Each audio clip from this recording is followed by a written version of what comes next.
आकाशवाणी देहरादून से प्रस्तुत हैं प्रादेशिक समाचार। पहले मुख्य समाचार। प्रधानमंत्री नरेंद्र मोदी ने भारतीय रिजर्व बैंक के 90 वर्ष पूरे होने पर मुंबई में आयोजित स्मृति समारोह को संबोधित किया। राज्य की 5 लोकसभा सीटों पर 93,187 सर्विस वोटरों को निर्वाचन आयोग ने ई पोस्टल बैलेट भेजे। लोकसभा चुनाव के मद्देनजर राजनीतिक पार्टियों ने प्रचार अभियान तेज किया। भाजपा के वरिष्ठ नेता और प्रधानमंत्री कल रुद्रपुर में करेंगे चुनावी जनसभा को संबोधित। और विश्व प्रसिद्ध गंगोत्री राष्ट्रीय उद्यान के गेट आज से पर्यटकों के लिए खुले।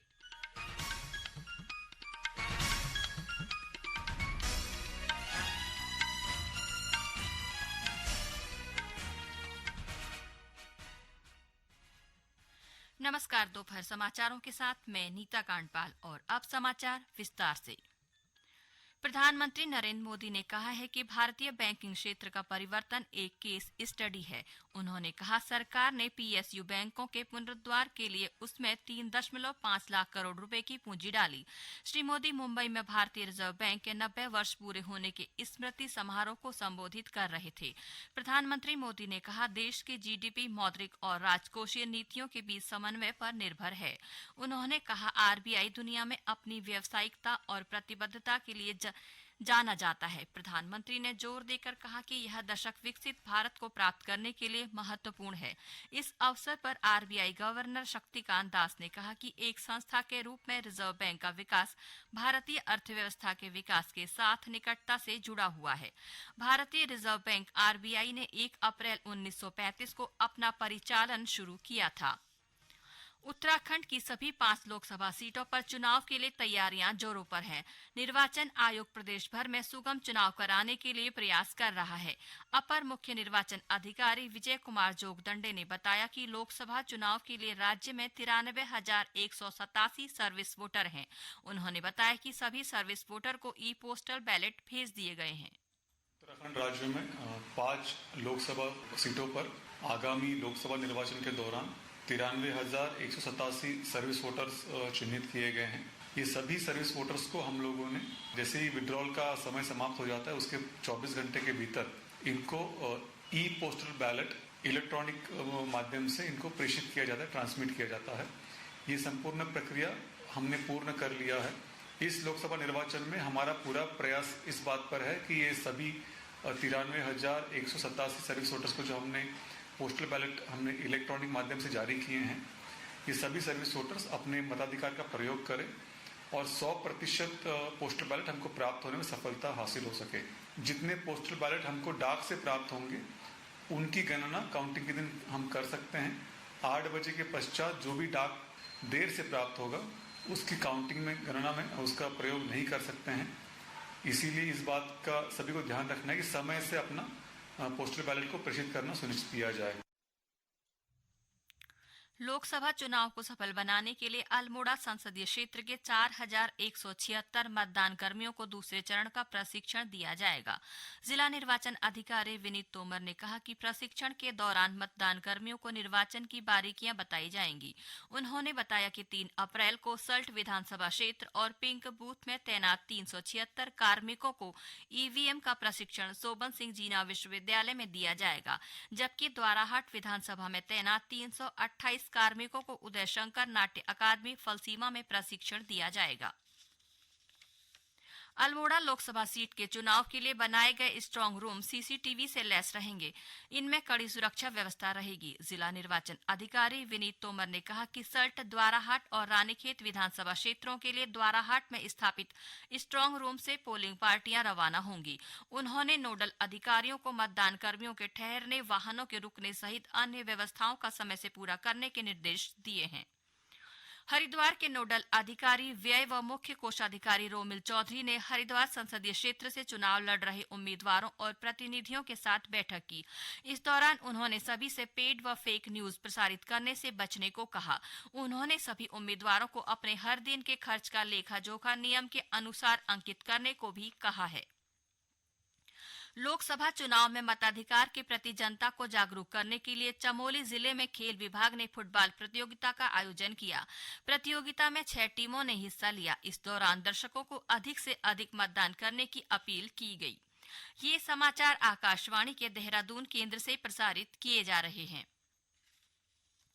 भारतीय जनता पार्टी के वरिष्ठ नेता व प्रधानमंत्री नरेंद्र मोदी कल उत्तराखंड में भाजपा के चुनावी प्रचार अभियान को तेजी देने के लिए पहुंच रहे हैं।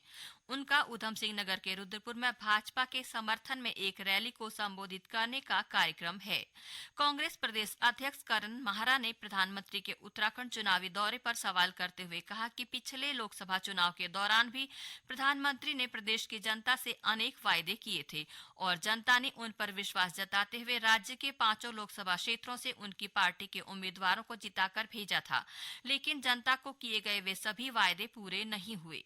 करण माहरा ने कहा कि अंकिता हत्याकांड सहित विभिन्न मुद्दों पर सरकार ने चुप्पी साधी हुई है।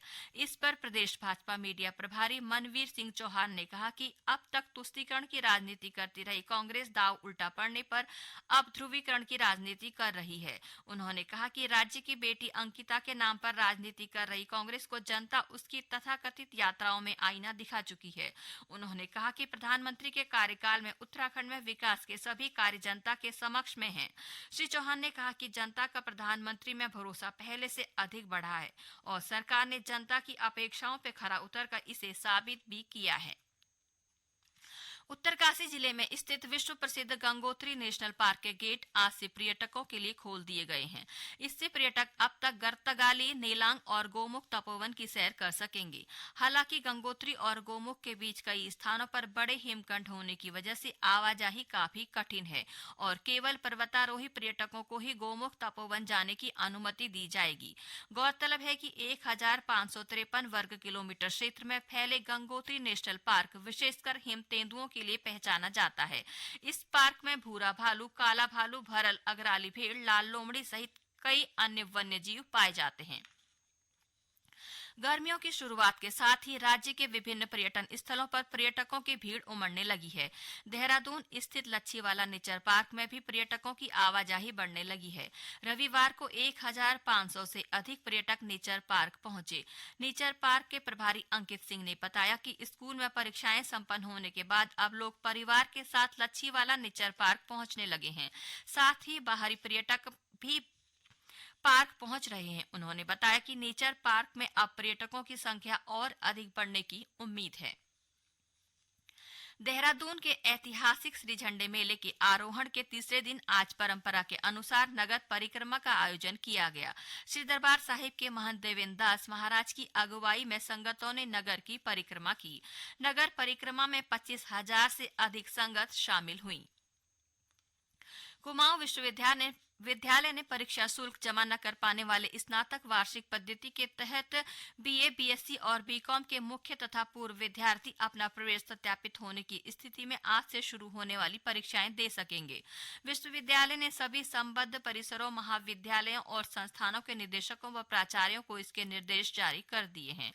परीक्षा नियंत्रक डॉक्टर महेंद्र राणा ने बताया कि ऐसे परीक्षार्थियों के लिए परीक्षा शुल्क जमा करने के लिए विश्वविद्यालय के पोर्टल को अलग से खोला जाएगा। आकाशवाणी से आज रात 9:30 बजे प्रसारित होने वाले साप्ताहिक कार्यक्रम पब्लिक स्पीक का विषय रहेगा आयकर रिटर्न प्रक्रिया का सरलीकरण। आयकर आयुक्त धर्मवीर सिंह श्रोताओं के प्रश्नों के उत्तर देंगे। श्रोता आयकर रिटर्न भरने, नई और पुरानी कर प्रणाली और अन्य संबंधित विषयों को लेकर प्रश्न पूछ सकते हैं। टेलीफोन नंबर 01123421050 233144444 तथा व्हाट्सएप नंबर 9289094044 पर सवाल पूछे जा सकते हैं। अंत में मुख्य समाचार एक बार फिर।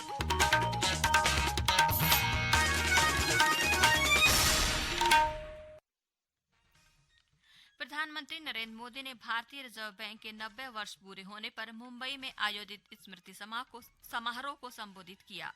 राज्य की 5 लोकसभा सीटों पर 93,187 सर्विस वोटरों को निर्वाचन आयोग ने ई पोस्टल बैलेट भेजे। लोकसभा चुनाव के मद्देनजर राजनीतिक पार्टियों ने प्रचार अभियान तेज किया। भाजपा के वरिष्ठ नेता और प्रधानमंत्री कल रुद्रपुर में करेंगे चुनावी जनसभा को संबोधित। और विश्व प्रसिद्ध गंगोत्री राष्ट्रीय उद्यान के गेट आज से पर्यटकों के लिए खुले। इसके साथ ही प्रादेशिक समाचार का यह बुलेटिन समाप्त हुआ। नमस्कार।